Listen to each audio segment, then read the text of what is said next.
Hello again.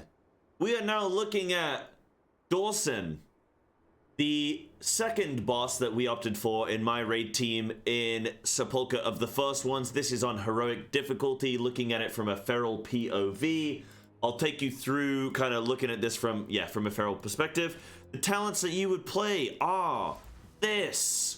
Sabertooth, Brutal Blood Talons, full single target, playing Night Fae, playing Nia, you know the standard, playing Celest, of course. When we do ultimately get two Legendaries, we will be playing Frenzy Band on this as well, I would imagine.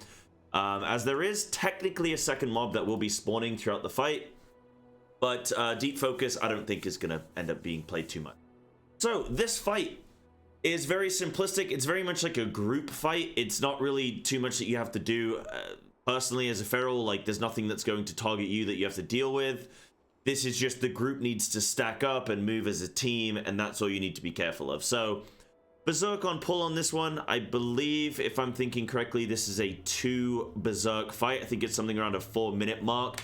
These are the two major mechanics that you need to look out for.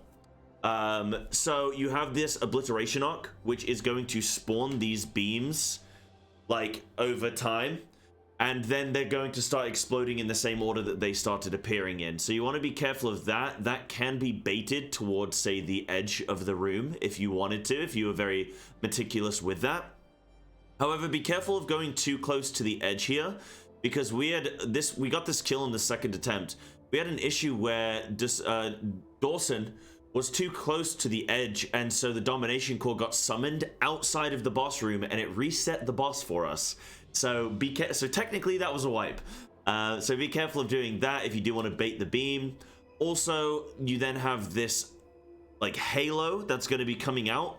You want to be sure to move through these as quickly as possible. However, when you do move through them, you're going to get a 6-second debuff, where if you then re-enter a ring, you're going to die. So you want to make sure that you hit a ring, wait 6 seconds, hit the next ring as immediately as you can, then hit the next ring after that debuff wears off. Because this fight ramps up. You start out with 1 ring, you get a second, then a third, then a fourth eventually. So you want to try and kill this boss as quickly as possible and deal with it before you get too many rings, which on heroic is actually quite achievable.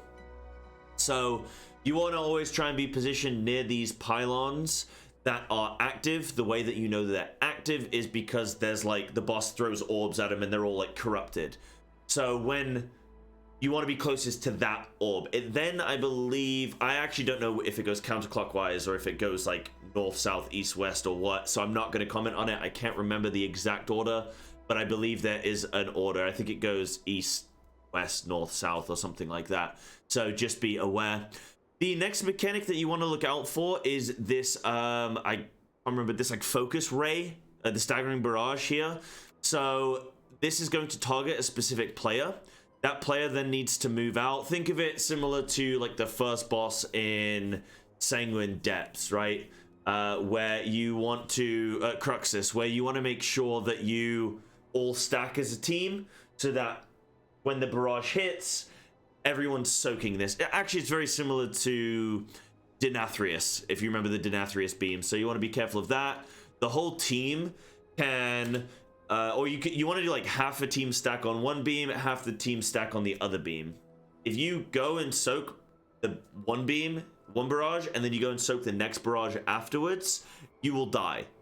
So you take a debuff where if you soak twice in a row, then you die. So split the raid in half. Half go in the first one, half go in the second one. Nice and simple. So that's what we're showing these domination cores. So I don't think I'm really generally trying to rip these too much. I think I wouldn't going forward, right? So I do on, yeah, no, I don't even bother with this one. I reset it on the boss, yeah. So I don't bother even ripping those things because they die so quickly that you don't really get any value from your rip, in my opinion. If you have a team that isn't focusing them as heavily and you can cheekily get away with fully ripping them, then go for it. But at the same time, your team is misplaying. So that's probably a bigger issue. Apart from that, of course, look to Alweave when you can in periods of really nothing to do. Like this would be a good opportunity for me to Alweave right here that I didn't end up opting for. This, you can see the boss is doing this inevitable domination. You have you have to try and break the boss's shield as quickly as possible because it does damage in AoE to the whole raid. So just make sure, if you can align, say the mechanic's coming in a few seconds and you can hold a Convoke for it, maybe worth doing. Though I wouldn't really hold anything too dramatic for a long period of time. I wouldn't stall for a Convoke or anything like that on Heroic. And you can actually see I die here. And in fact, actually, I think as a team we die here. So that's not good. Oftentimes you want to try and not die. I think though that we go again and then we do kill the boss. So I'm going to skip to the same time period on the next one. I thought that was the killbot vid, my bad. So yeah, so you want to be careful of not taking multiple rings like you saw me do. I take 2 rings and I instantly die. Now you can jump wild charge over those halos.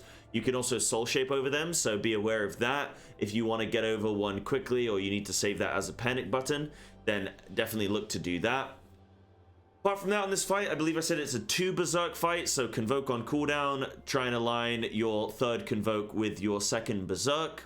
Apart from that, it is just a pure single target rotation for Feral. There's nothing that you personally have to worry about. It's just sit on the boss and absolutely truck it as best as you can. And don't really rip the ad if you don't think you can get away with doing that. Apart from that, that's mostly it. That is basically the fight. So hopefully this was like somewhat helpful. I'm trying to think if there was any like tips that I can think of in this fight. I think the only thing is just looking at the fact that you can jump and wild charge, I believe, unless they fix that, and that you can also soul shape them. Apart from that, just know that it's a use Berserk on cooldown and make sure, and you get 2 Berserks, and you're bloodlusting on pull anyway, so you're gonna get that with your 1st Berserk, so there's no need to hold on to your 2nd Berserk for any particular reason. On a Mythic, what you'll probably do is you would probably save a Berserk for this window here, which you saw my Berserk just ran out. So I probably would have held that Berserk for now to make sure that I can bust a shield as quickly as possible. So that's something that you'd probably do on Mythic. You'll probably be assigned certain shield timings. And so like 3-minute classes will go at a certain time. And you'll want to save that for that. And I got a cave! I got loot! I got loot! Right, hopefully this was helpful. See you in the next one.